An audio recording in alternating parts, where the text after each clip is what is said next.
What's going on, guys? So we have the Ninja Turtles 2025 annual, and so we're gonna just take a look and see what we got going on here. Uh, just a little bottle episode, if you will. So our writer on this one is Kenny Porter, and I'm not familiar with him or Michael Scheffner's work. Uh, Michael Scheffner being our artist, of course. But we'll just get right into it. So the turtles are over here. They're trying to get some pizza. There's a gang. What is it? The Garden State Wreckers. Trying to do like a kind of a smash and grab with this pizza truck. I do feel like that's kind of a bit too much like personnel here just to try and rob a pizza delivery driver. Seems kind of weak sauce there, but whatever. Turtles do what they do best. Go ahead and beat up the bad guys. I will note that Leonardo seems to be a bit more protective of Donnie. He kind of singles out Donnie here and tells him to kind of shut up and stay focused. Watch your back. So they take care of the gang, and again, Leo is kind of he's just like taking out everybody that is really approaching Donnie. Donnie takes care of this guy, but then the other two that were approaching, well, there's Leo again. And meanwhile, Donnie's just like, yeah, I had it. What are you doing, guy? And so they get their pizzas. They start to head back. Leo just makes note that, he's happy that everybody's safe. And Donnie, he's definitely picking up on something ain't right with Leo. So they're enjoying their meal. They're just, they're like reminiscing, man, this feels like old times kind of thing. And Donnie notices Leo's being kind of quiet and is like, hey guys, why don't we do something? Why don't we all, and before he can finish his thought, Mikey pipes in and says, tell stories of what it was like for us all by ourselves. And Leo's not exactly keen on this idea. He's just like, I don't really know. He's really kind of standoffish on this.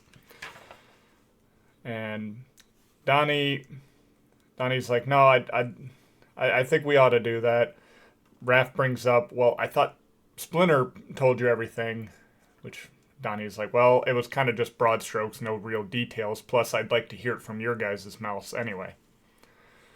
And so Donnie wants to get Leo to start up, but before he can even do that, Mikey cuts in and he's like, okay, let me tell you about my story. And so he tells us the story of when he was doing the Ninja Turtle show that he was doing out in Japan. And things get a little heated on set. Apparently they're in kind of a sacred location, and they don't take too kindly to the smoke bombs that Mikey was using, and found it kind of disrespectful and didn't really want to be in that area to begin with. Mikey obviously feels differently and tells him, chill out. We're gonna pick up whatever we do, that kind of stuff. Who I'm assuming the director is. Just kind of tells everybody to chill the fuck out and sends Mikey on his way to just go grab a breather. And so Mikey goes out and he is approached by an individual called the Tengu. Maybe I'm butchering that, but anywho, comes in, starts fighting with him, and is coming after Mikey to punish him for his arrogance. And Mikey's just like, okay, I'm just kind of an actor, dude. I have no idea what's going on here. And so the two have it out. And Mikey's like, just, dude, what's your deal? For which the Tengu explains, hey, I was once a human. I was made mutant. I was being pursued. I was rescued, and to show my gratitude, I joined this group, and I seek to punish the arrogant. But he says that he sees more in than just arrogance with Mikey. He sees that he is a liar. For which Mikey's like, no, I'm not a liar. I'm just an actor. I don't understand why you're coming at me. And so the two just continue to fight it out and make their way back down to like I guess they're baths, what they're referenced as. It's just further down the mountain where there's water pooling up at least. And so they're in the water. The Tengu slams Mikey's face down into the water. And it says, "Now don't you see it?" He's like, "Are you an actor trying to be a warrior, or are you a warrior trying to be an actor?" And then he disappears after Mikey realizes there might be some truth to that. He goes down, decides, okay, that's, yeah, I think we're being a little disrespectful. Let's go ahead and switch locations, and that's that. I had some mixed feelings on this story. Just he says that it's made clear to him what he is, but this is not where Mikey decides to drop the whole actor thing. So I'm not entirely certain what it is that he saw when he continues to be actor afterwards. Because the way that this was kind of reading is like Mikey should have been like, oh yeah, I need to go kind of rejoin my brothers. The way that this plays out. So it's a little weird, but whether or not the story takes place truly is up for debate, because Raph, he does not buy it. He's just like, yeah, that's horse shit. I don't buy it.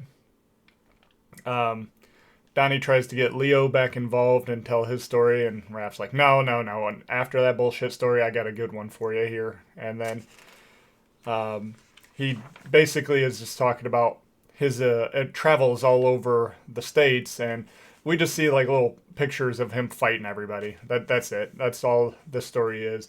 Mikey chimes in. He's like, that's not a story, man. That's just you punching people in the face. He's like, yeah, they started and I finished it. So what? And so the two start getting into their little bickering, get split up by Donnie. And I was like, guys, I think we need to hear from Leo. Leo objects again. And Donnie's like, no, I think you need to also tell us this story. And so Leo's like, fine, here we go. And so he's back on his own. He's trying to infiltrate this ship because of 4 brothers. One of these brothers is named Travis. I forget the name of the other ones. It's not going to be too relevant here just because, well, the 3 of them died. The one got turned into a mutant, Travis, and the other 3 died. Now, the ship belongs to like a mutant-hating militia, and it is believed that Travis has been kidnapped, and then this militia also killed the brothers. So he's going in, he's just kind of stealthily taking out whoever he needs to, just sneaking by.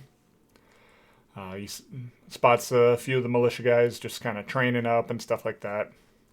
He doesn't engage in everybody, he's just being all stealthy. And we kind of reflect as to what happened. Now, Travis was like one of the founding members, I believe, of Flecktech, and he was there to try and negotiate with Baxter Stockman when the whole M-bomb dropped, and things did not look well. Now they're dealing out guns and stuff like that, and needless to say, people didn't take kindly to a mutant being face of this, and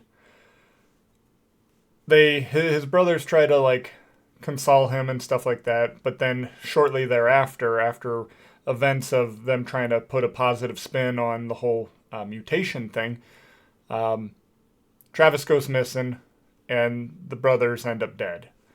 And Leo comes to investigate. He finds the picture of the brothers, and off he goes. And so we're back over here now that we've caught up as far as who Travis is and all this, and his brothers. He makes his way through, beats up some more bad guys, makes his way over, enters the door. And this Bobcat mutant here, that's Travis. And so, Leonardo comes over. He's like, I'm here to save you. And Travis he's talking about the loss of his family. He's like, I don't know if I have what it takes to, lead this company. Do you have any kind of relatability here? And he's like, yeah, I've lost my father. And Leo also tells him, you gotta be able to move beyond the loss of loved ones. You still got to be able to become that leader. Family ties are important and stuff like that as he starts to reflect on his time with his brothers. Just then, a shot comes from behind Leo. Well, the only person behind Leo is Travis. And so Travis has actually been working with this anti-mutant group, and he's trying to supply weapons to them because he says, well, hate and guns kind of go hand in hand. Not particularly fond of that messaging at all. I think that's very one-sided. So not exactly thrilled with some of the messaging in this book, all in all. Because this also goes into evil capitalism bullshit. And it's like, yeah, I've seen that story, but it's kind of dull and boring by this point. So I will say I'm not huge on this particular one, but yeah, we go on. Travis being evilman, and yeah, this is him saying, I'm selling guns to all the hate-filled people. His brothers didn't take kindly to it, and so he had to go his own way. And Leo's like, well, I can't believe you allowed these militia wannabes to kill your family. And he's like, you think I let them do it? And so, yeah, Travis killed his own family. And that saddens Leo to no end. And then, yeah, we show a reflection of Travis killing his family. And fast forward to see more of these militia guys coming in. Travis got him behind, gun pointed at his head. Leo kicks Travis, moves out, and everybody's running after Leo. Leo is just fighting his way through. It's a pretty nice little art setup here. I do gotta say I like a lot of the art. I like the look of all the turtles in here. So it's got that much going for it. Some really good action shots here. It's nice to see Leo kicking ass. Always good to see. So yeah, he's just out there slicing and dicing, busting up everybody. And meanwhile, Travis is taking out his own guys too. So basically, it becomes like a one-on-one stalemate between Travis and Leo. And so Travis has got some sort of high-powered weapon and is just blowing up everything left and right. Leo's still trying to reason with him and trying to use his family. And Travis is like, yeah, I don't really care. He does start to come around a little bit when Leo mentions, is this how you want your family looked at? But still, Travis goes ahead and pulls the trigger. And more or less takes himself out. Everything blows up. Leo escapes, makes his way down to the water. We see the picture burning up there in the fires. And Leo is kind of sitting here reflecting on his time, wondering if he's always made the right decisions, especially when it came to like the separation of the brothers and stuff like this. And he starts to kind of wonder about all of this, right? And we cut back to where he's at with his brothers at this point, and he's now upset. He's like, I wasn't there to protect Donnie, who was being tortured and all this other stuff. I wasn't there to help my brother out. And Donnie's like, look, it's okay, it's fine. He's like, no, I'm the oldest brother. I should have been there. This all falls on me. And the others are just like, hey, look, we all have some weight to bear. This is not weight to bear. This is not just on you. This falls on all of us. And so Leo starts to come around, and they're like, hey, look, we all got to do the best we can to try and pick up the slack for everyone. So that's where we ended. And that's a fine message. I'm okay with that. family looking after one another. That is one of the things that always draw me to the turtles as a whole, is that family dynamic. They don't always get along, and anybody who's grown up with siblings understands that, yeah, you're gonna be on the outs with your siblings from time to time, but it's important that you guys get over your shit and come back together. That is very important. And so that's one of the things I've always liked. Like I said, I'm not a big fan of the whole the capitalist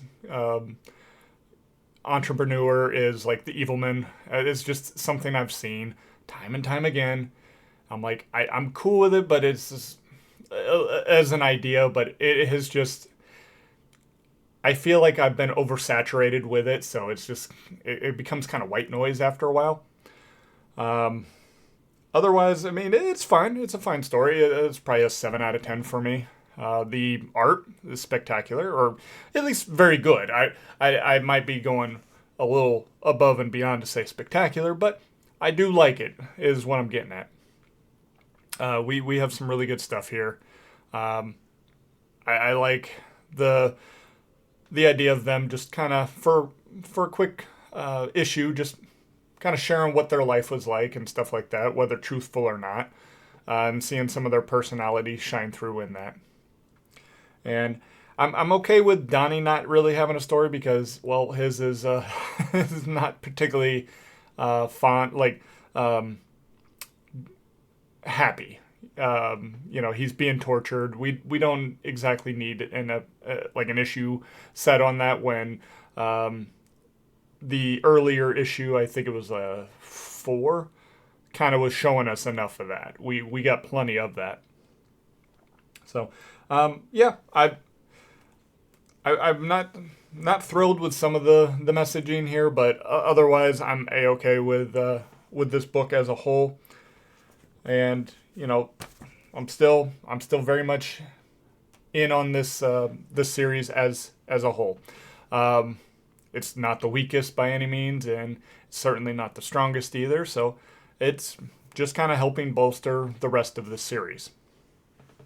Uh, just by at least being somewhere between mid and good. Like I would put it somewhere in that area. Like I said, 7 out of 10 I think is pretty accurate for it. Um, but yeah, that is all I have for today, guys. So until next time, take care and God bless.